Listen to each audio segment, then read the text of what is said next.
I mean, High Rocks is one of those events where you only have so many matches you can burn before you're going to peter out at the end. And I mean, I learned that in my Ironman years where like you don't want to burn matches and you have to obviously be very careful in, a long, long race like that. So, I've kind of been the other way where I'm used to pacing coming from the Ironman world. So I've had to develop this switch in my head where I do go hard enough that I'm not pacing it too much. So, the sled for me, I could pace it even more. Like my Ironman brain tells me to pace it even more, but I know that the race gets, for me, easier as it goes on because the stations are less fatiguing.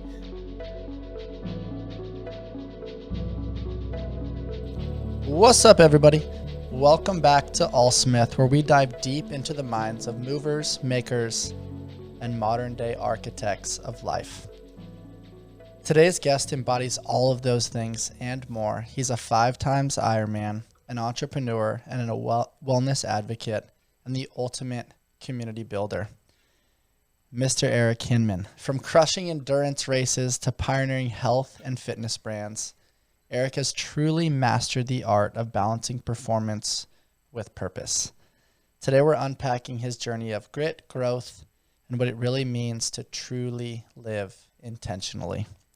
Get ready for insights on mindset, resilience, and how to create a life you don't need a vacation from. Eric, welcome to the show, man. What's up, Bryce? Good to see you. You've done some really cool things that I get to observe from afar in the social media space, and we've got some mutual friends. But Eric, you find a way to be all the things, man. You're a truly a Renaissance man that takes care of himself, that loves his significant other, that creates a safe space for community, builds brands, connects with brands. And I'm so fucking excited to have you on today because I look up to you so much, man. Thanks, dude. I appreciate that. And before we jump into the conversation, man, you just finished up a High Rocks out in Vegas. I saw our mutual friend Ty getting after it with you and jumping into High Rocks a little bit after super endurance races that he's done. Mm-hmm. What did it mean to share that experience out in Vegas with a really close friend and training partner? Yeah, Ty is such a stud. It's been so cool to see his journey post-basketball. He played professional basketball. I didn't know him then. Obviously, it took some tremendous physical, mental ability, skill to play professional basketball overseas. He's joined in gym sessions, but before Leadville, he was just doing it to stay in shape. He wasn't doing it in any pursuit of athleticism. And then he got the itch to do Leadville, and all of us just got to see his training. And I mean, he is someone who executes to a T. He hires the best, he gets a plan, and he executes on a daily basis while juggling a job that has him traveling probably 2 to 3 weekdays every week and a family. So he is just an incredible human being, and he's become one of my closest friends. So I knew he was going to crush High Rocks just because of the dedication he puts into it. He went like 22 hours at Leadville in his very first ever 100-mile race, which for anyone listening unfamiliar with Leadville, it's a 100-mile race in Leadville, Colorado. The race starts at 10,200 feet. It climbs to 12,500 feet. Pretty much the entire day, you're above 10,000 feet in elevation. And to do it in under 25 hours, you get the big belt buckle. That's kind of like the biggest accolade, is going sub 25. And he was like 22 or 23 hours, which is incredibly impressive for your first time doing Leadville. Mm-hmm. So he had this tremendous running base from doing Leadville.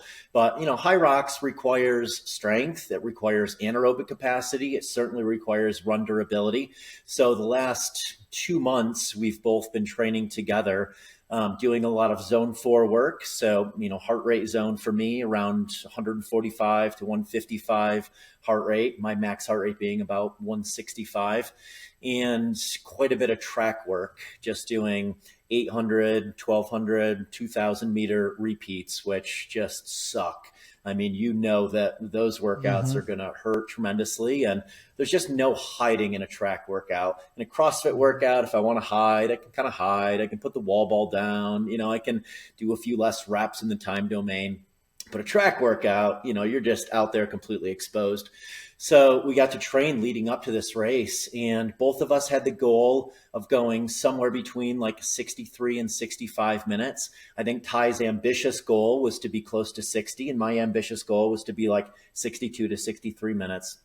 And we thought we signed up for the race on the same day, but he ended up signing up for Saturday. I signed up for Sunday. So unfortunately, we didn't get to go on the same day, but that allowed for each of us to cheer for each other.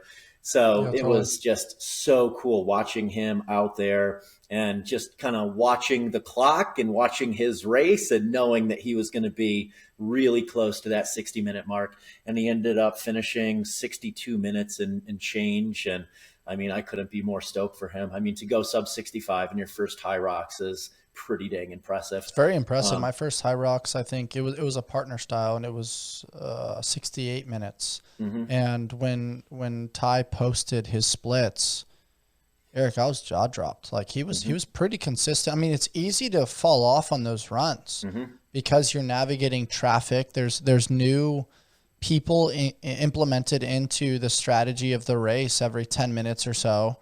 The faster people are on the inner lane, and some people migrate out to the outer lanes. But in reality, you're dancing. You're maneuvering around people. There's a lot of cluster going on. And I could very much tell based on the splits that I saw that this was very calculated. The big overarching challenge in high rocks that I've observed is the sled. That seems to be, relatively heavy for some people that are a little bit lighter and really good at the endurance component. But then the push and the pull of the sled can eat up time. You can get away with the light farmer carry, the light sandbag lunges, the burpee broad jumps, and obviously the machine work based on calculated data analysis. But sometimes the sled, there's ruffles in the carpet. Sometimes there's moisture that you're pushing. Sometimes, things happen that are miscellaneous variables. How did you guys kind of take that into consideration and calculate for the psychological frustration associated with a station that could skew the data that you were prepared for? Yeah, High Rocks is interesting in that, the harder stations are up front, and the beginning of the race, everyone goes out really hot. You could cook super yourself. Hot, man. Everybody comes out like, yeah. Fuck, man, it's ridiculous. Yeah, because you're fresh and, there's the excitement, the music playing. So, and you just kind of get dragged along in that first 1,000 meters. So, you got to be smart in that first 1,000. And even on the ski erg, you still feel damn good on the ski erg. And it's pretty easy to overdo it on the ski erg. It's pretty easy to overdo it on that second run coming off the ski erg. And then, the sled just like stops you in your tracks, unless you're, a very, very strong person. Unless you're over 205. Exactly. If you got some body weight to move it. But yeah, I mean, the sled, I've done this several times now. So, I kind of know what the feeling is going to be like after the sled, and especially if I really push it on the sled. So, I just take breaks more than I really need to make sure that I'm not running super fatigued off the sled. So I'm generally pushing it halfway, taking about a 5-6 second break, pushing it to the end, 5-6 second break. And what's beautiful about that, just to bookmark you real quick, is just psychological maturity. Right? Like there's a part of you that's like, oh, let me just keep grinding. Let me push past, hard work is everything. Self-reliance is everything. Let me just get the psychological reward of like brute effort. Yeah. But that's just immaturity in the sense of like, hey, if you push and you're maintaining a relative consistency, you can conserve energy, which is going to allow you to be consistent on those runs around, 4 minutes or 340 to 4 minutes per 1,000 meters. Now, over the course of time, you're developing a strategy. You're not overexpending yourself. And what I've noticed is people are like, let me just grind out the sled. Let me just keep pushing for 3 more steps. Those 3 steps just cost you like 45 seconds on that 1,000-meter run. Yeah, you're so right. I mean, High Rocks is one of those events where you only have so many matches you can burn before you're going to peter out at the end. And I mean, I learned that in my Ironman years where like you don't want to burn matches, and you have to obviously be very careful in, a long, long race like that. So I've kind of been the other way where I'm used to pacing coming from the Ironman world. So I've Yep. had to develop this switch in my head where I do go hard enough that I'm not pacing it too much. So, the sled for me, I could pace it even more. Like my Ironman brain tells me to pace it even more, but I know that the race gets, for me, easier as it goes on because the stations are less fatiguing. The Mm-hmm. sandbag, the farmer's carry, the burpees, they're Yep. all strengths. So I generally make up time later in the race, but I want to make sure I don't get too far behind early in the race. So for Mm-hmm. me, it's a balancing act of going hard enough on the sled, knowing that I don't need quite as much energy later in the race because those are some of my strengths when it comes later. So yeah, I mean, all of this is just practice. The more you do it, the more you understand your personal strengths and weaknesses and how you have to pace it out. The sled pull, there's definitely some strategy to it of having the rope off to your side so you can kind of kick it off so it's Yep. not getting tangled up behind you. And, Mm-hmm. James Sprague was in my heat, and James Sprague, he did hand over hand with the sled, which I have not seen anyone do before. Obviously, Especially with that load, it's so heavy. You need to put your body weight into it, and if you're pulling, especially to your stronger side, you can offset the rope. And if you're hand over hand, biceps, everything's relatively fatigued. It might be faster in the beginning, but long term, that's going to eat you up for sure. definitely. So yeah, for me, it's just kind of, deadlifting it and then walking it back and just making sure the Yep. rope doesn't get tangled behind my feet. And then, the race is for me is pretty smooth after that, where I Mm-hmm. just have to maintain that around 4 minute, per K run pace and, know that I need to keep my heart rate around like 152 to 155 to have a good race. But if I get too much above 155, that's going to massively affect me and my ability to keep that run pace in that 4K. How do you navigate that from a psychological headspace? Like, a part of me looking back at high performance sports and a lot of my teammates in basketball, ignorance in some ways is a bliss, Mhm. right? Like not knowing your heart rate and not knowing certain things allows you to just trust your intuition and be like, hey, I'm just going to go compete blindly.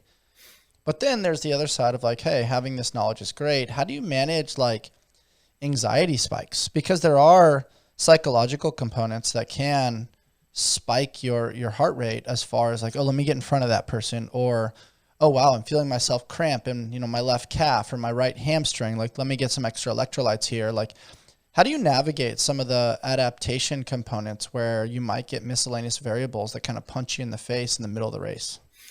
I think it's having experienced lots of different feelings in races. Mm, Again, coming from the Ironman world, I had all sorts of ups and downs during that time period when you're racing for 10 hours. So, I learned a lot during that time period of, you're going to have the devil on one shoulder at some times and you got to just brush him off and stay positive. And, in Ironman, it was just like the next mile. That's all I thought about. Like just get to the next mile, get that cup of that Coca-Cola. short-term memory. Yep. And that'll spike my blood sugar and then I'll be good for at least 3 minutes. So it's just thinking about the positivity of it. And again, like I'm good at pacing. Like I know not to burn those matches. So for me, it's more when I'm feeling crappy, just continuing to kind of stay in that, knowing that I can maintain that feeling. I don't have to slow down. I can maintain that 155 heart rate. I've done it before. I can do it again, but it hurts. I mean, 10 minutes into that high rocks race, that's basically how you're going to feel the entire time. And it's really easy early on to be like, it's not my day. I feel like shit, but that's just the feeling that you should be in, for an hour of high intensity work. The Trident family taught me something really important this last year, that we are all a bundle of stories, both good, bad, and everything in between. All of their cold brews remind their customers that they are part of something bigger than themselves. I start my day with the Sweet Cream Cold Brew as I am prepping my mind and body for fitness, service, coaching, and podcasting. With various locations in San Diego, they offer over 14 nitro cold brews and a variety of specialty drinks. You can find the perfect brew and pair it with one of their treats from the Keto Bakery. You can check them out over at tridentcoffee.com and use code ALLSMITH to take your coffee experience to the next level. For sure. There's a good wolf and there's a bad wolf in all of us, and both of them want to eat. Mm-hmm. And so it's like tinkering with your attention span and being able to push your attention into the positive side of things, but also recognizing the negative. Hey, I see you. I've been here before. Yep. This is why I train. This is why I practice, this is why I fuel. This is why I have the environment and the community that I surround myself with. So when I'm, nose to nose with this negative energy or this really big challenge or the devil's, ideology, like you mentioned, it's like, okay, I've got this preparation in my toolbox and we can navigate this appropriately. Yep. And I was a little down about, I don't know, a quarter into the race. Like I didn't think I was having a very good race. And then about a halfway through, I'm like, maybe it's an okay race. And it wasn't until like 3/4 of the way through where I'm like, yeah, I'm holding right where I need to be. So it's difficult when you're out there to know how you're doing, especially when there's so many really good athletes that are doing high rocks now. 4 years ago, it was pretty easy to do well within your age group. Now it's getting more and more competitive. So, you have to check your ego from what it was like 4 years ago and recognize that there's a lot of people now that are training for this sport, just like there is in CrossFit. And it's becoming very competitive, and not to get in your head of like, just run your race. You train for a certain fitness level, go out there and just show that fitness level. No, it's so well said, Eric. You're a very astute man within the space of health and wellness, and you literally took the words right out of my mouth. And I love CrossFit. As a former CrossFit competitor that competed at the games a few times, I love the sport, but I'm incredibly frustrated with the leadership. I'm incredibly frustrated with the constant change of rules. If I relate that to basketball, it's like, the three-point line was always the three-point line. The ball was always the same size. The hoop was always the same height. CrossFit's constantly changing. For somebody that's 6'4", 225 pounds, like, I don't know, I'm not that interested in doing pirouettes and all the fancy handstand stuff. Like, I think it's really tough for someone like Jason Hopper coming from, high-level football. You're biasing it towards high-level gymnastics and weightlifting, at least from my observational lenses. I don't see a dunk contest, because then Elijah Muhammad would probably be at the games. I'm not seeing like an accuracy of throwing. I'm not seeing certain things that are from other sports. So I do believe there is a little bit of a gymnastics bias, because it is catered from, hey, what looks cool on social media? And I think that worked for a little while. I think if we zoom out and we look back at, competitive CrossFit, it definitely had its bias towards weightlifting for a little while, with the outlaw way for a bit. But I think the answer, man, is going back to the roots of just like, I say this often, if you and I are in the gym together and there's a 5x5 back squat, we're obviously going to push ourselves during each set of 5 in the back squat, but the magic is actually in the dash. Hey, Eric, what's going on, with your business life? What's going on with your food, your sleep? How was the sauna chat last night in Muscle Mountain? We lose sight of the connection of the human experience with tribal culture is so important to the development of community. And that's something I really love about the high rock stuff, is like it removes some of the complexity. Everybody knows the dance that they're about to get enrolled in. And it's not this miscellaneous thing. Like, you can actually use data collection. You can refine the skills and sharpen the sword to try to improve. That's a long-winded kind of Bryce Smith rant around what do you think the future is, man, within this competitive fitness space? Like, CrossFit's getting a lot of, raised eyebrows. We're seeing the World Fitness Project. We're seeing High Rocks. We're seeing other things kind of float to the surface. What is your opinion on the landscape of competitive fitness right now? Yeah, I think you hit the nail on the head with a lot of that. I have a lot of thoughts around this, just kind of having ebbed and flowed between each of them. I certainly have not competed at a high level like you in CrossFit, but, I've been in enough CrossFit gyms and trained CrossFit for long enough, and, been around at Wadapalooza and the CrossFit Games to see the competitions. High Rocks, the format of it is really interesting in that it's accessible for, most to be able to do it, but it's challenging enough to attract the elite athletes. And the way it's set up, it is very easy to spectate and very easy to it reminds me of Running Man that Jesse Itzler and Devin LeVake do, where everyone is in the same area and you're seeing each other constantly throughout the day. And it creates this very community oriented vibe. It's obviously high energy with the music playing and kind of the nightclub type atmosphere. I've listened to several podcasts where the co-founder spoke about, how they want to make you feel like you're an Olympic athlete competing at it. They're trying to put on a $2 million experience with a $200,000 budget. And they do a great job at all of that. I love that it's just so easy to see all of my friends doing it, and so many of my friends are doing it now. So I feel like I have what I had, 8 years ago with CrossFit with High Rocks. Before CrossFit became so complex, a lot of my friends were doing it, and I really, really enjoyed being able to train with a bunch of people.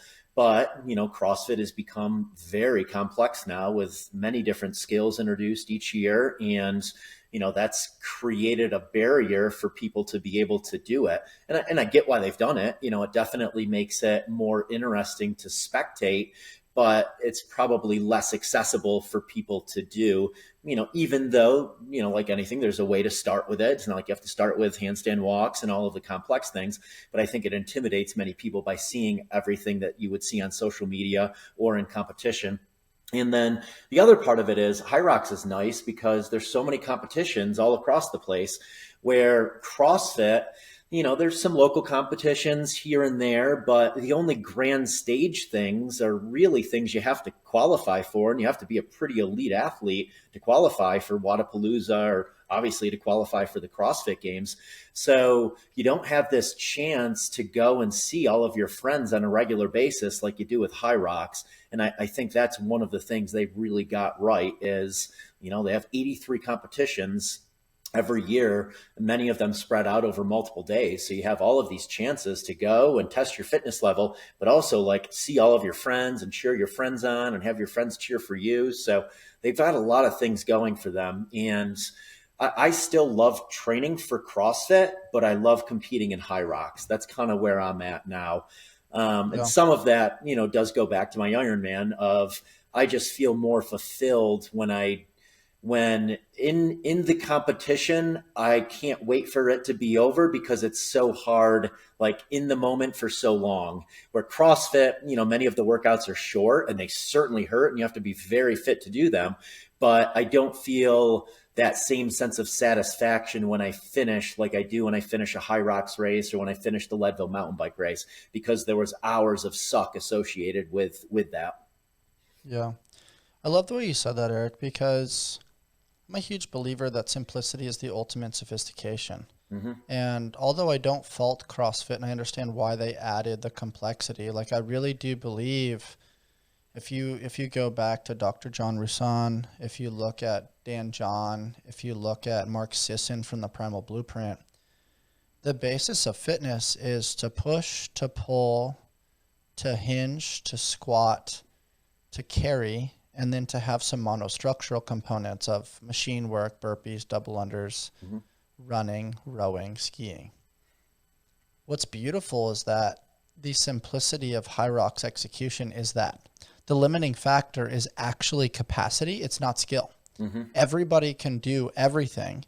There might be a couple limiting factors with efficiency, but for the most part, you're moving consistently, you're pushing, you're pulling, you're squatting, you're hinging, you're carrying in various forms and capacities that allows it to have accessibility for a larger, more broader community. And then you also have, hey, this is an hour to an hour and a half contribution to your day.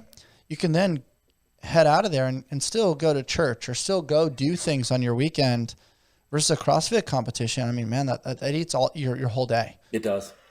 And so I really do admire what High Rocks is doing. I don't know if that's the exact testing of the fittest on earth, to echo Dave Castro, like, hey, we're not here to entertain all the time. We're here to find the fittest on earth. Yep. I admire that. I respect it. But as I've gotten older, man, and I've participated in both High Rocks and CrossFit, I love them both. CrossFit was a huge part of my life for a very long time, but I didn't like the way I felt on the other side. The Mm-hmm. constant anxiety of working out, like are my hands torn, the constant chest to bars, the constant Olympic weightlifting.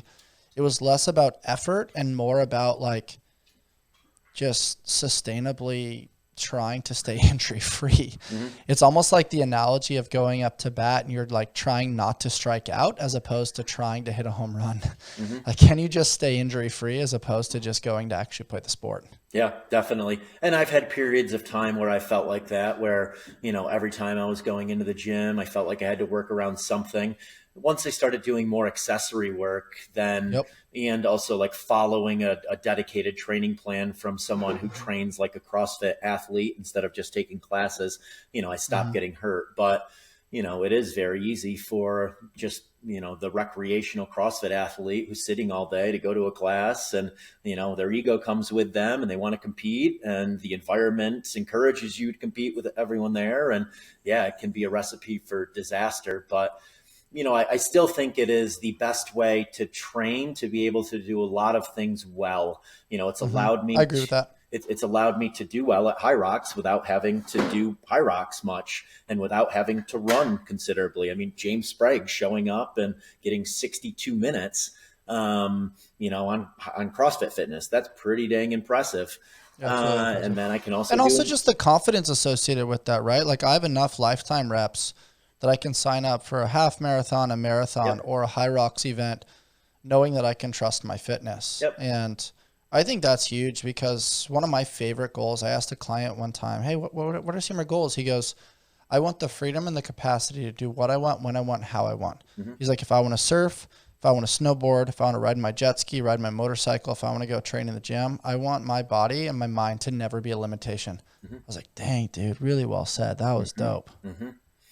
I thought that was pretty cool. Something that comes to mind when I think about you, Eric, is community is the currency of wellness.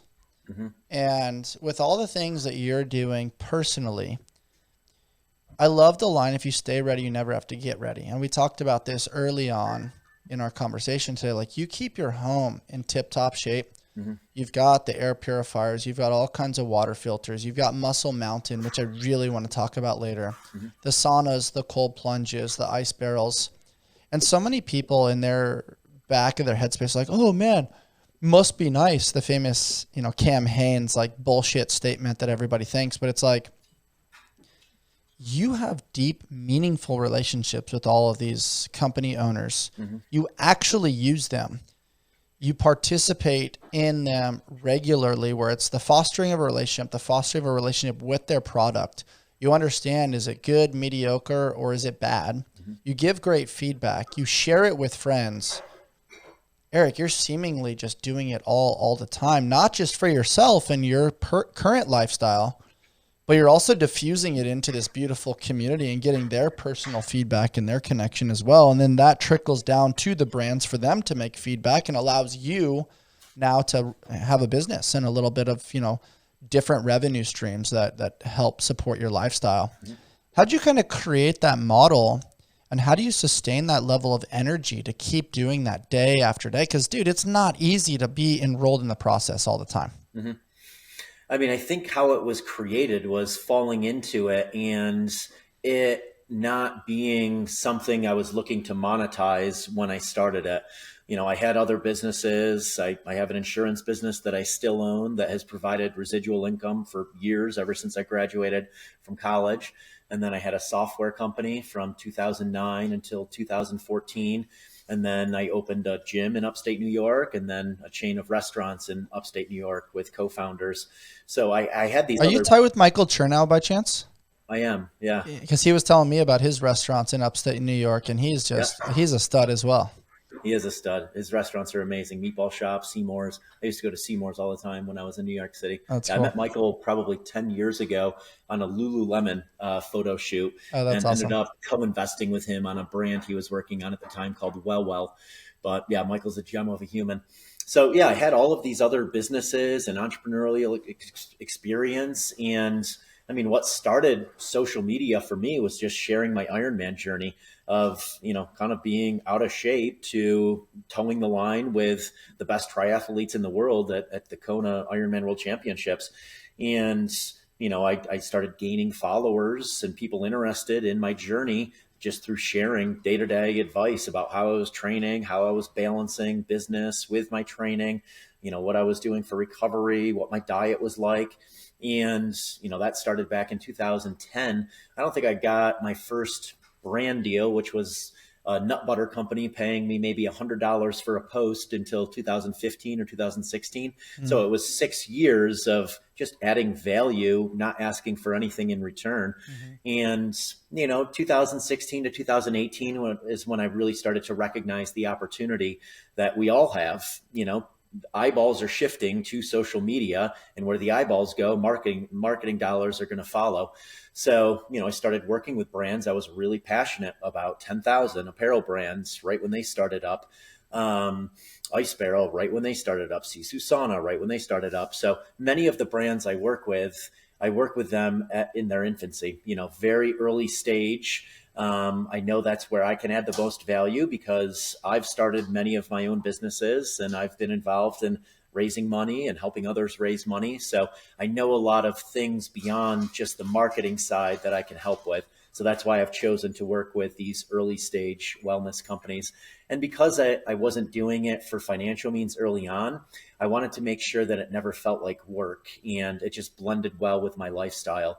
So, I want to make sure that the people I'm working with, they're friends, they're people I want to hit workouts with, they're people I want to, jump in cold streams with and sit in saunas with and have amazing conversations with, and people that I really want to help, and products and services that I enjoy using and I think my audience will be receptive to. And, also being able to add other valuable things like just insights I've learned over the years and taking this network that I've amassed and opening up that network to the people I work with. Yeah, man. I think what bleeds through for me is the fact that you actually use the products and then you give tangible, real insight. I think what's challenging and what inevitably is going to happen in any sort of social media circle, we saw it with Yahoo back in the day. Now we're seeing it with Google. We're seeing it probably in the future with ChatGPT. We've seen it with different forms of online encyclopedias like Wikipedia.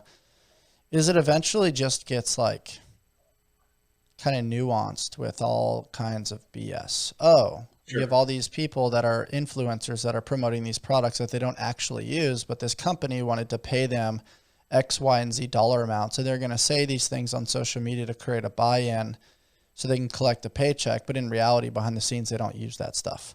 And that's something that I really don't like. And that's just the reality of the matter. Like money talks. We see it with big pharma all the time.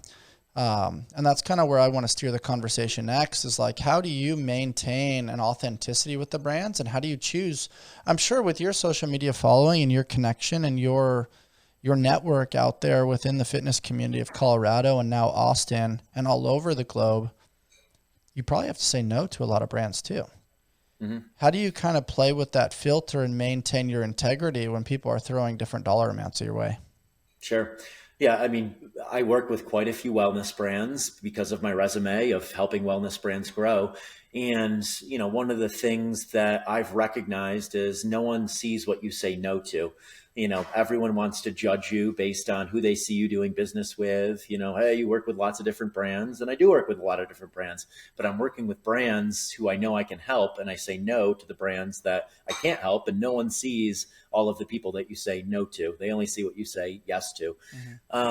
So for me, does it align with my lifestyle? That's why I'm working with wellness brands. You're not going to see me really working with any brands outside of the wellness world. That's where I have really good product market fit is in the wellness space. That's why people follow me and tune into my content.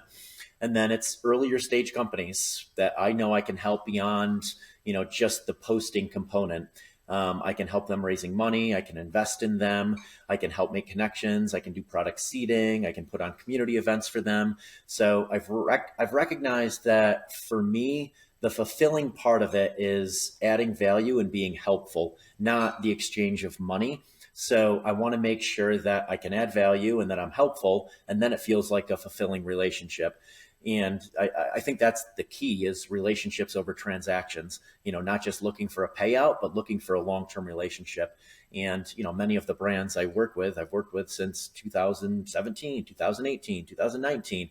These are brands I've worked with now for 5 or 6 years. So that's something I always tell any new brand that is looking to work with me, that I want to make sure it's good product market fit before doing anything. And anyone else that you work with, make sure that it's good product market fit. Someone who has 10,000 followers, but they're very niche around what your product is better than someone with 500,000 followers that doesn't have as niche of a following around your product. So I think that's the key for any of these relationships, is how good is that product market fit? I love the way you said that. That's very true. And it also just goes down to a huge core value of mine, which is GAS, which is give a shit. Do you give a shit about the brand? And it's less about what can I get and more about what can I give? Because any sort of negotiation strategy has to be a win-win on both sides. And if inevitably one side feels like it's, sacrificing too much, it just leads to a relationship falling out. And, I'm curious your thoughts. 3 of my pillars within the human experience are health and wellness, number 1, because without that, you're not valuable for anything else. Number 2 is relationships and family. And number 3 is financial fitness, and making sure that, the deals or, your current financial status allows you to live the life that you want to live and covers your bases with regards to the lifestyle that you're looking to interact with within the world. And so to echo that one more time, it's health, it's relationships, and it's fitness, health, like financial fitness. What are your thoughts on some of those things? Because you tackle those things pretty consistently in your natural ethos. What are your thoughts on those pillars? I think those are perfect. I mean, those are very similar to my pillars. I would just bucket community into relationships. Yeah, I would too. Yep. Yeah, I mean, you need to make enough for yourself so that your cup is full. But when your cup is full, give back. I'm very cognizant of making sure I'm giving back on a regular basis. And for me, a lot of that means just meeting with a lot of people. I had someone who DM'd me on Instagram who wanted to come and work out with me today. And I'm like, yeah, 9:15 any weekday. Just show up and, I'll send you the workout. Kind of an open door policy here at the house. DM me if you're in Denver, and you can come over in sauna and you can meet whatever crew is over that night. So, and, I take a lot of calls with young entrepreneurs who are just getting started, starting businesses. So I really like to try and make sure that I'm sharing things I've learned in my journey, not just incrementally on Instagram, but, taking 30 minutes a day and chatting with someone new and helping them on their journey, because I had mentors. I had people who helped me. So I guess that's the only pillar that I would add on there as well, is just mentorship. I think that is super important. But yeah, I mean, again, fitness, finance, you have to have enough of these things to make sure that your cup is full before, you're able to be the best version of yourself and to be able to give back to others. For sure. Man, you got such a wealth of knowledge. There's so many angles that I want to take this conversation, but the first thing that comes to mind is so much of the world, especially out here in San Diego with the cost of living and just the political volatility and the changes that are consistently happening, people get so busy making a living that they forget to make a life. How do you kind of curate that mindset with things where it's like, hey guys, if without your health, you have nothing? And I think I heard RFK say it recently, when you're healthy, you have thousands of dreams. When you're not healthy, or when you're overrun by disease or different sorts of ailments, you have one dream, and that's just to be healthy. Mm-hmm. And it really broadens the perspective a little bit when you sit with that ideology. What are your thoughts on that? Because obviously you did really well with your insurance company. You've done some really cool consulting things to create that financial wellness for yourself. Mm-hmm. What advice do you give to some of these low level that are entry point entrepreneurs that are trying to escape the matrix and understand how to create this foundational financial component for themselves to then diffuse into the rest of their life? Yeah. I mean, I've gotten to a place now where I'm able to attract opportunities just because I've added value through the years. So I think early on, it's developing a skill set, a network, a presence, a brand, all of these things that will start to help you attract opportunities instead of chase opportunities. Early on, I certainly had to chase. I had a suit and tie on every single day. I was driving 50,000 miles a year, going door to door, selling insurance to campgrounds and marinas. I was very much chasing, but that provided me with the residual income that then allowed me to start defining my own structure and really honing various skills and honing my own personal brand to start attracting opportunities into my life. So that's one thing I always tell young people just getting started is try and create something where you're not just trading time for money. Try and create this base so that you can then start living a life more on your terms. And then, for me, I get so many opportunities through wellness activities. I meet people at any of the events I go to that often turn into opportunities. Setting our house up as a hosting oasis. There's constantly interesting people passing through here that lead to opportunity generation. So wellness for me has been an inroads into business opportunities. So I've been able, again, to combine things I'm very passionate about and then, figure out how to monetize a portion of that lifestyle. And I think that's the holy grail is when, you can kind of blend the two. You can do something you're very, very passionate about and be able to monetize it. And fortunately for me, wellness is something that is allowing me to feel good day in and day out. So a morning workout for me is non-negotiable. I know that's going to set the stage for a productive day. The morning workout for me now is way more than competing in any kind of athletic events. It's literally just to have mental clarity and really good energy throughout the day. And then the recovery routine and community time at the end of the day, it's another non-negotiable. If I'm here in Denver, that's happening every single day. So time blocking, I think, is one of the next most important things you can do. Once you can kind of define your life, is just figure out this structure where you have, the pillars built into it every single day. So well said. And that's the other thing that's so cool is you look at the growth and development of retreats within the world and what's going on with different wellness brands and local entrepreneurs. You basically have a retreat at your house almost every night. And I've definitely tried to echo that a little bit in my home with the sauna, the cold plunge, the home gym, breath work, the integration of a fire pit and doing fireside chats. Depth of connection and tribal culture doesn't have to be at the bar with alcohol. It can very much be in these health and wellness spaces where you're getting exposure therapy and different types of sensations. And there's something so special and intimate about the hot box.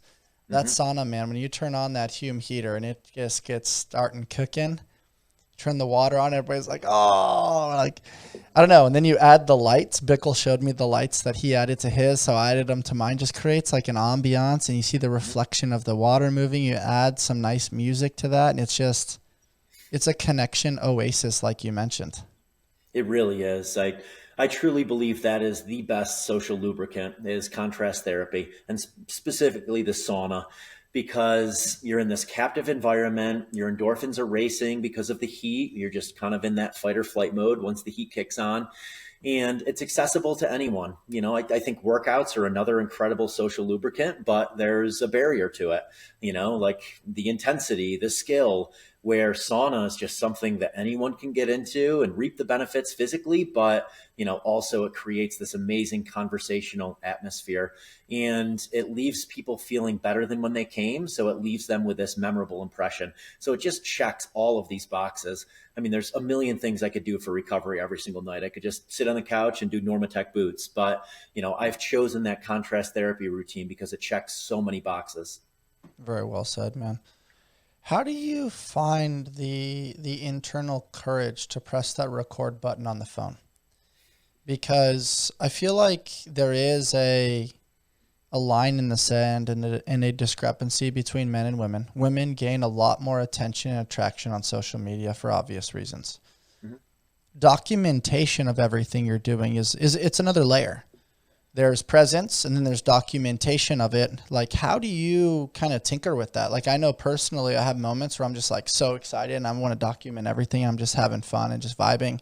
Then other times I'm just you know what? I really want to just be all hands on, boots on the ground, fulfilled within this experience. My phone's actually going to go away. But unfortunately, then I can't share it. And then it's not captured. And so whether there's a videographer or a photographer there, that's another element that you take into consideration. But in such a social media culture, I mean, you do such a great job. The people that are around you do a great job of documenting where like, I feel like I'm there. It feels really fun that it'd be like, I feel like I'm hanging out with my friends sometimes, even when I haven't talked to you guys for a little bit. But I definitely struggle with that, where I have people over to my house almost every night. We're doing cool stuff, but I'm like, I don't really want to document this right now. I just want to be present with some of these people. Mm-hmm. Yeah, it's a balancing act for sure. I would still say that probably 80% of my life is just being present with who I'm with. And then 20% of it is documenting it. I've been fortunate over the last year to hire a full-time videographer. So, that makes it much easier where I can be present and I just have someone in the background who's shooting a lot of it. That's so cool. Sterling comes with me to a lot of these events. That way I can capture the conversations I'm having with people and, a lot more of the behind the scenes, which I really feel like adds more value. I'm focusing more and more on YouTube. I really think that fits my life and how I can add value better than, Instagram or TikTok. I just feel like these short form content platforms, they've become so short, They lack context, man. Like they just are a little like tip of the iceberg, but it's like, you want the real. Exactly. And YouTube can be a 45-minute video that's just, all the conversations that happened tonight here with the crew that I had to do contrast therapy. That's so much more valuable than what I know will do well on Instagram, which is just a 8-second clip of me walking from the sauna to the ice barrel with the sun setting. That adds no value, but that's what the Instagram algorithm likes. So I'm trying to focus more and more on YouTube. I honestly really like doing these podcasts because it allows me to think about my journey and then share that, because I'm not thinking about the past unless I'm having a conversation about the past. I'm living in the present. I'm thinking about the future. So, having these podcasts and then the ability to clip those up and write newsletters about them, to do some shorter form content that adds value from a story or from insights that I've gleaned. I really like that type of content. And then, I've captured a lot of content through the years. So I have tons of B-roll. I have tons of highly visual stuff that I can post, but then I can be more thoughtful with the caption or the text overlay to actually add some value. And that's really what I'm looking to do. I get what works, but I also want to share value and insights. So I'll do what works. I'll satisfy the algorithm, but I'm going to post a caption that is thoughtful and that hopefully, reaches someone. That's what grabbed my attention of you before I ever met you, was your captions. Mm-hmm. And I really admired that you took the time and the energy to share the tinkering in between your ears of what was going on, the why, the how. The value add is incredibly special, and I love that you think that way. But it is tough because you are getting this dopamine hit and this reward and likes and attention, and attention rewards your bank account. And I'm not speaking specifically to you, but I am speaking to, other influencers out there that this might be their full-time gig. And they may not want to give full context. They may want just the short-term attention grabbing content that may reward them, in the short term. And I think it's just something that we're going to have to really lean in towards and really filter around what's adding value versus what's just entertainment. Mm-hmm. Right? I want to jump into the headspace of Eric and how you carve out time for all these things. Because in order to document the part, to create a newsletter about the part, to talk about it on podcasts, you also have to live the part. It takes energy, it takes attention, it takes optimal fueling and recovery to participate and be enrolled in all of those things. But then after the fact, you're cutting content, you're creating content, you're hopping on calls, you're doing 30 minutes here, 30 minutes there. You talked briefly about time blocking. Mm-hmm. Eric, how do you find time for it all? Like, how do you maintain an upbeat spirit? Do you have moments of lulls where you're a little bit short with people? Do you find days where you're just like, okay, on this day, like I just need Eric time? Or are you just unapologetically fueled by being relatively extroverted and just being around people and serving and adding value? Mm-hmm. So time blocking is definitely the key that has worked wonders for me. Just setting up your day in a way where it flows with productivity. So like I said, what does that look like for you though? Like, do you use ChatGPT to like kind of carve out your day? Do you use a calendar? Like, what does time blocking look like for you? Yep, I use a calendar and I use Calendly for calendar appointments with people. But I mean, first thing in the morning, I usually have about 2 hours of work where these are things I won't get to later in the day. So, coming up with a concept for a brand, replying to an email that's going to require more than 15 or 20 minutes of thought, um, writing a newsletter, things that require more than 20 or 30 minutes. That's generally something I'm going to do first thing in the morning when I'm not getting bombarded with messages. And then go to What the time gym. is that at? What time are you typically I waking up? usually wake up around 6 and I'm doing that from 6 until about 8. And then around 8, I leave for the gym. 8:30, I leave for the gym. Hit a workout for about 90 minutes. And, oftentimes I'm capturing content during that workout, or Sterling is there shooting content around the workout. So I'm able to multitask without multitasking. And then right after that workout, that's when I know my mind is going to be the sharpest. And, I'm just going to be highly motivated from the endorphin rush from the gym. And that's generally when I'm going to take meetings, do podcasts, anything where I need, fast thought. I do that right after the workout. I know I have about 3 hours of that before I start to feel, socially and mentally a little drained. And then I go off and I play in the mountains for 60 to 90 minutes. Bickle's coming over here in 30 minutes. We're going to go up Mount Morrison. That's my afternoon break in the day to get my aerobic cardio in, to get some sunlight. And, also I feel like getting out in nature, it allows me to, take all of those dots I just collected on all of the calls I was on and like make something of them. So I enjoy doing that every day. I love the And way then, you said go play in the mountains. That made me so happy. yeah. Oh, yeah. And then after that, another 2 hours of calls or creating content for brands. And then people start coming over to sauna around 4:30 or 5 o'clock every night. And then that's kind of the wind down routine of, I just want to interact with the people who are here, hang with Sarah, cook a really good dinner, usually a barbecue out back. And then 45 minutes before I go to bed, I'll watch YouTube, or I'll try to learn something. I'll listen to a podcast. That's generally more of my like downtime, learning time. Try to turn my brain off so I'm not waking up in the middle of the night with my mind racing with, all of these to-dos that I could be doing. And it's just rinse and repeat with that format. That format works really well for me and might not work for, others, but I guess my advice would be figure out a format that works well for you, where, you're able to flow throughout the day without feeling burned out, because I really feel like we only have, shorter amounts of time to do one thing well. Like think about a workout, a 70, 80-minute workout. After that, I start to fade, mentally, I get hungry, energy wise.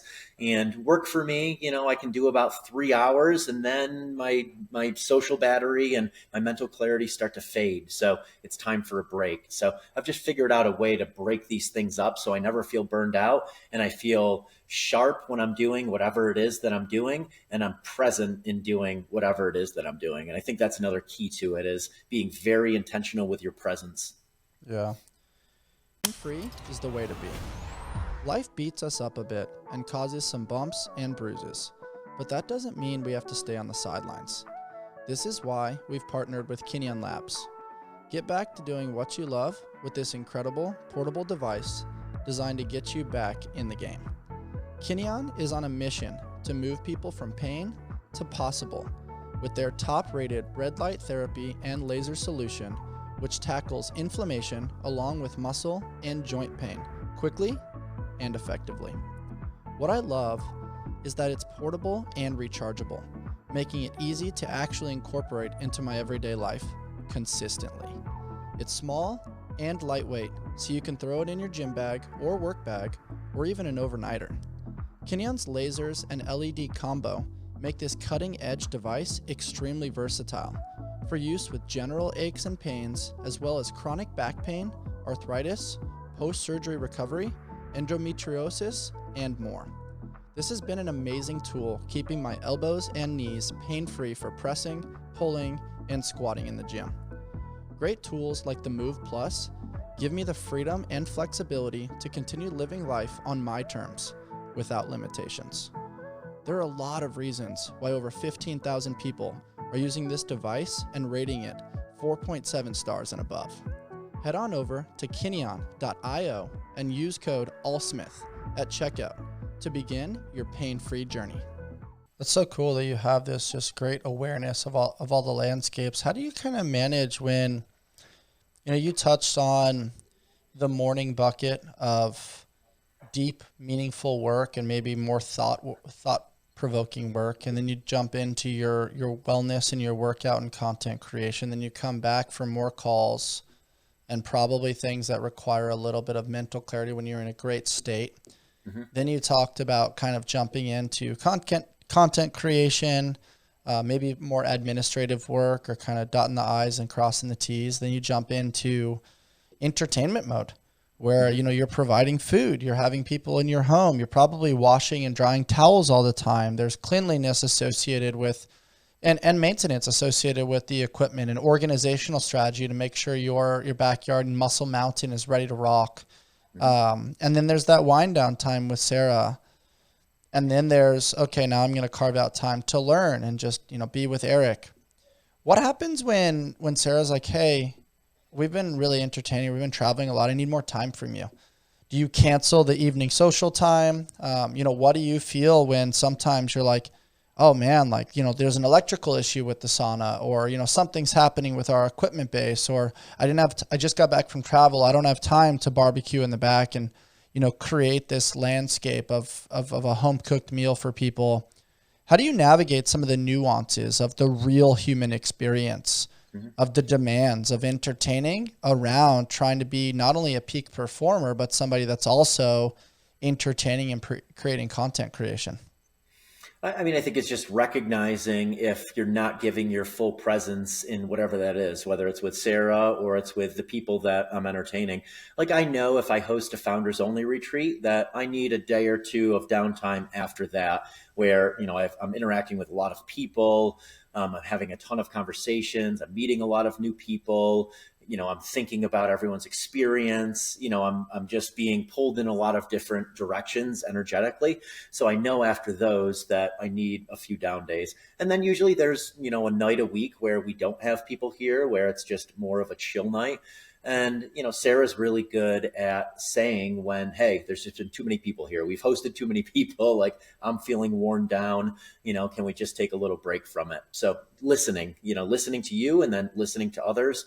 But I think the key for me is if I'm not present with whatever it is I'm doing or the people I'm with, that means that I've probably drained my social battery and I need a little downtime from it. Yeah, it's very well said. Something that comes to mind in talking with you and a few others, especially Ty, is that entrepreneurship is the ultimate endurance race. Or it's like you're going to have peaks and valleys of cash flow. You're going to have wins. You're going to have losses. You're going to battle rejection. You're going to battle taking things personal. You're going to win and you're going to lose, man. But inevitably, even when you can't see light at the end of the tunnel, you want to look down at your feet and know that you can keep putting one foot in front of the other. How have you navigated some of the challenges of entrepreneurship in pursuit of this beautiful life that you've built? Recognizing that good times don't last forever, bad times don't last forever, that bad times are generally just a speed bump in life. All of the times where I thought that, it was just a catastrophic time, looking back now, it was just a blip in the radar.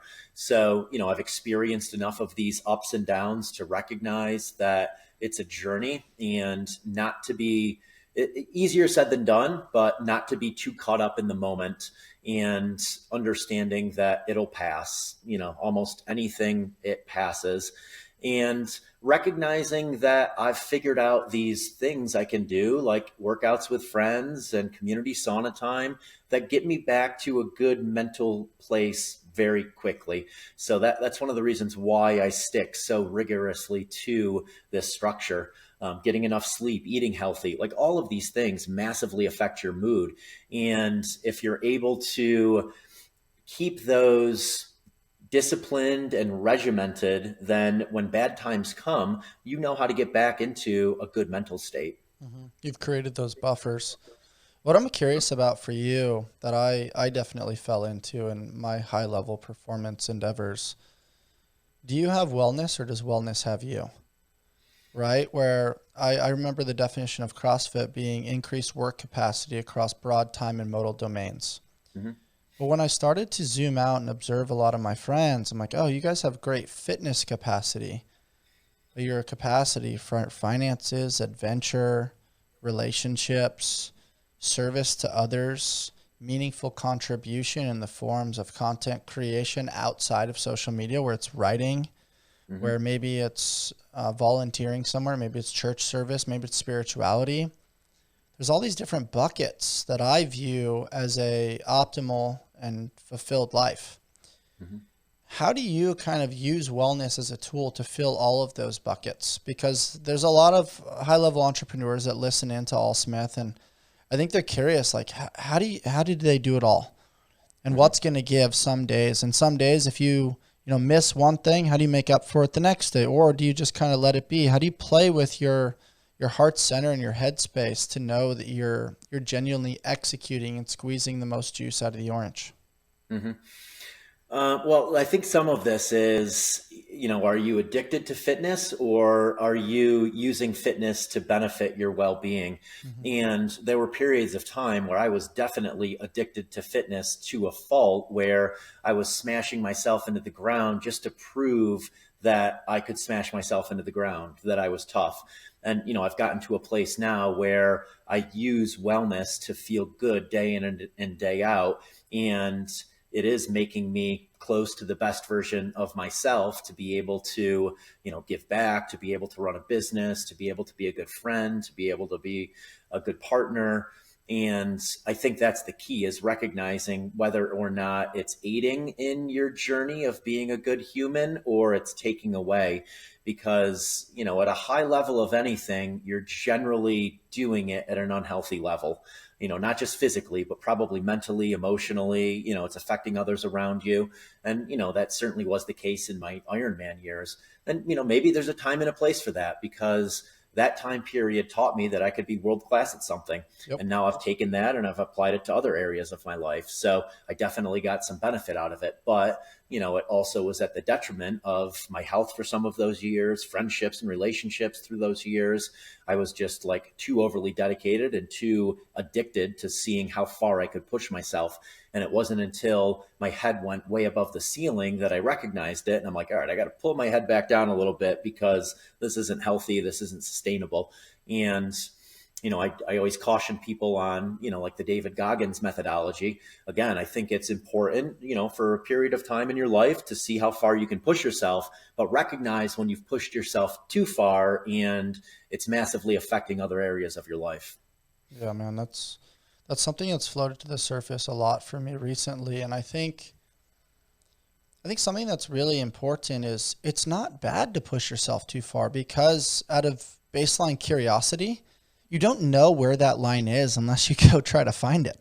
Mm-hmm. And so I do think it's really important within the human experience, especially in your younger years, when you're single income, no kids, you don't have a ton of responsibilities with life or business, and you can kind of flex that potential muscle a little bit more and go explore it and dig and carve and kind of play with it a little bit and see how malleable it is and see for yourself. Otherwise, you're going to be sitting on a park bench at 75 wondering what if. Mm-hmm. And so I think going after it's really cool, and then realizing, okay, what do I want? Refining that a little bit and carving out your destiny, which is so easily said, but it's really difficult when you're around high performers that have so many varying goals, right? Like some people might be pursuing a powerlifting meet. Some people might be going after high rock. Some people might be going after Leadville. Some people might be going after half marathon. Some people might be going after CrossFit. And all of these people, especially in mine and your arenas, seemingly train together a lot of the time. And there's this innate under the radar constant comparison of like, oh, should I be doing that? Should I be doing this? My goals aren't their goals, or their goals my goals. And it's fun. It's complex. And it's cool to have those sauna fireside chats, but how do you create clarity for yourself of like, I need to stay in the Eric Hinman lane. I'm this age. That guy's 26 pursuing the CrossFit games. I'm like alluding to like a Justin Medeiros when he's around you. Like he's pursuing this. You're not really pursuing that. But it's also, it's competitive, and there's ego, and there's playfulness, and there's like, let's go get the thing, man. Yeah, I mean, I think I learned this in the Ironman years where I was doing a lot and then I narrowed it down to a little. And the key to this is like just doing what you're doing now, but better. So, not trying to fill your plate with all of these other things. If you're trying to excel at something, it's just keep doing what you're doing now, but better. It's the compounding consistencies that are going to make you elite at something. So, in the Ironman years, I was playing tennis prior. I was going skiing here and there.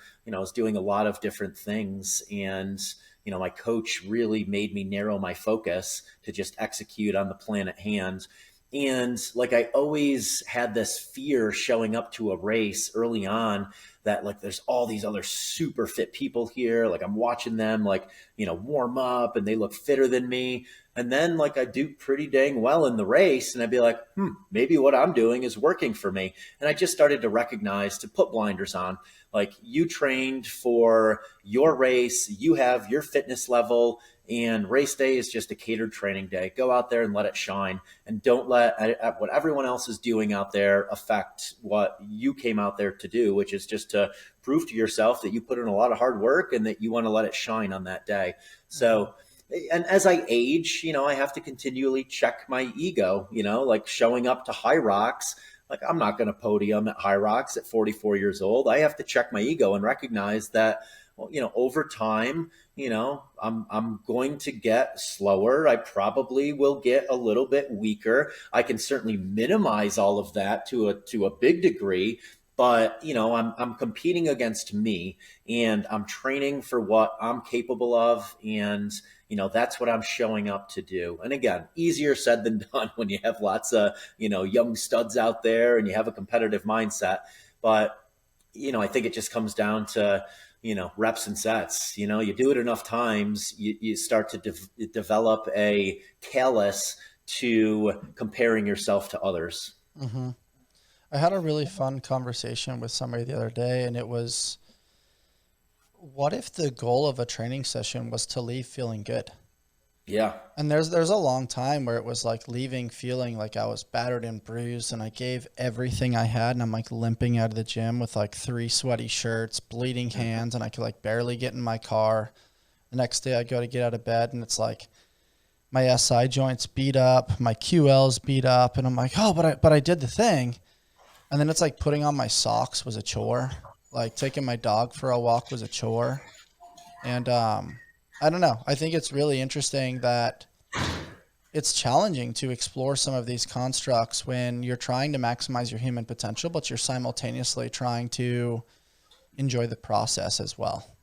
Yeah, can't agree more. And I mean, that was the Ironman years where, I wanted not to be able to walk after a 2-hour run. And I wanted to just make sure I was on the couch after a 5-hour bike ride, and, that I couldn't walk after my first Ironman. Like I thought all of that was how you were supposed to feel. And, then I recognized that feeling smashed isn't sustainable. Mm-hmm. And, like today after my morning workout, I feel great. Like I'm excited to go for a hike now this afternoon. Mm-hmm. That's how I want to feel now most of the time. Granted, when you race, yeah, you're going at a higher intensity than normal, and there's going to be repercussions to that. And I mean, for years after Ironman, I didn't compete. From 2015, basically through 2020, I signed up for very few things because I had just burned myself out from competition.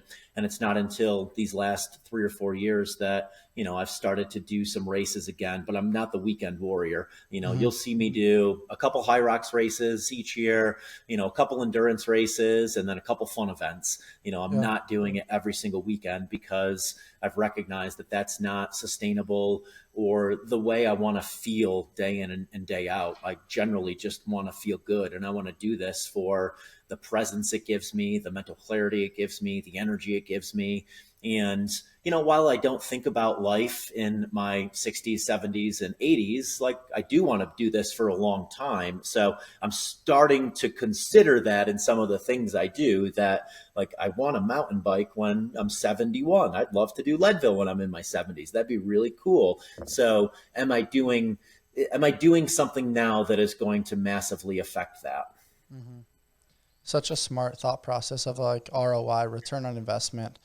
And as we start to kind of narrow our conversation today, I want to jump into healthcare a little bit. We're seeing some changes, man. We're seeing a lot of research and education float to the surface around COVID, around things like peptides, things like blood work, things like the famous BPC 157 that Rogan likes to talk about. We're hearing heat shock proteins, cold shock proteins from Dr. Rhonda Patrick. We're hearing Tim Ferriss. We're hearing Andrew Huberman, Peter Attia, to name all the names. Mm-hmm. And you formed a very special partnership with Get Blokes. I've talked to those guys a little bit. I've listened to Brigham Bueller numerous times on Rogan from Ways to Well. And I work with a company out here in San Diego called Live Natural. And we definitely go through blood panels and, connect with Thorne research on some of their supplementation. But I'm a big believer in peptides, man, and the stimulation of the pituitary gland to reproduce natural human growth hormone, kind of staying away from the synthetic stuff as long as possible. But when doctor prescribed has a value add to the management of hormones and recovery and headspace and clarity and mental health. And so I'm really curious, Eric. I mean, you mentioned 44 years old. I just saw the famous and incredibly good looking Bickle walk in behind you. And, he's navigated aches and pains. He's getting older and he's trying to navigate his high intensity journey and be able to love and support and share that with everybody else for as long as possible. Mm-hmm. What are your thoughts on this side of things with RFK kind of coming into the space and creating more education and kind of like granting people the permission of like, hey, this is some cool shit that we should pay attention to. This isn't just like non-research stuff that's not associated with big pharma. Mm-hmm. Yeah, I mean, I think there's massive benefits to all of these developments. I have many friends who've tried peptides and hormones, and it's massively changed their life. I haven't felt a need to, and, still competing in high rocks and CrossFit. Unfortunately, a lot of those are banned. Yes. We actually just watched Brian Johnson's documentary last night on Netflix, and I've been listening to more and more of, his podcasts and his YouTube channel. And, obviously, while he is an outlier and that he has a lot of money to test a lot of different things, I do think his message is interesting of we make decisions every single day in our modern society that are leading us closer and closer to death instead of further and further away from death. Like, let's just take sleep, for example. We've been conditioned in our society to go to bed late, to do late night entertainment, to work during the day and go to bars or go to shows, and, not to think about how sleep is affecting our lifespan and health span. And he has completely redesigned his life around an algorithm to live not by his mind, but by what is best for him to be able to live for a long time. And I think that messaging is interesting. I think there's some things that we can take from him that are easy to do, that are just thinking more about not dying as quickly, what you put in your body every single day, when you go to sleep each day, things that we've been conditioned to seek as modern pleasures and modern discomforts that just kind of slowly kill us. So I think we're going to see some incredible research in the next, few years with AI that is allowing us to make better decisions and maybe live more calculated lives where we're making decisions based on longevity rather than just like a quick dopamine hit in the moment. Yeah, man. So many people make decisions based on specifically feelings and emotions, which that is a variable to consider. But I really liked what you said around how Brian Johnson is calculating that, like, taking accountability for our decisions that we make. And then also realizing there are a few that are like low barrier to entry. One of them being, which Huberman talks about often, like when you wake up first thing in the morning, don't go straight for the coffee, get hydration. And then from there, get natural sunlight in your eyes, and it's going to set your circadian rhythm, which is going to not only give you energy and that cortisol early in the day, but allow that cortisol to gradually fall throughout the day, so that way you can have optimal sleep at nighttime. You're having a hard time sleeping.